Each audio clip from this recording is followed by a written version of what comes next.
এবার আল্লাহ বলবে, ইয়া মালাকাল মাউত, হে মৃত্যুর ফেরেশতা, আখবিরনি মাইয়াবকা, মহাবিশ্বে আর কে কে আছে বল।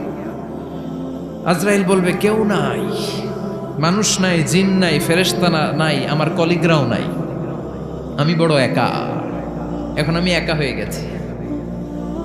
আল্লাহ, আছি শুধু আমি, মালাকুল মাউত তোমার হুকুমের গোলাম, আর আনতাল হাইয়ুল কাইয়ুম, তুমি শাশ্বত চিরঞ্জীব, তুমি তো মরবা না, আমি আছি। ভাবছে উনিও থাকবে, উনি আর আল্লাহ থাকবে। আল্লাহ বলবে, মালাকুল মাউত এবার তুই মর, এবার তুই মর। এই কথা শুনে মালাকুল মাউতের খিঁচুনি উঠে যাবে, আজীবন মারছে, আজকে মরবে, খিঁচুনি উঠে যাবে, জ্বর এসে যাবে, কাঁপুনি ছুটে যাবে, কাঁপতে থাকবে। আল্লাহ বলবেন, কাঁপাকাঁপি করে লাভ নাই, মর। মালাকুল মাউত বলবে, মাবুদ এইটা আবার কেমন কথা, সবাই রে আমি মারলাম, আমি মরুম কেন? আমি না মারছি, আমি না মেরেছি, আমি মরবো কেন? আল্লাহ বলবেন, কথা নাই, মর।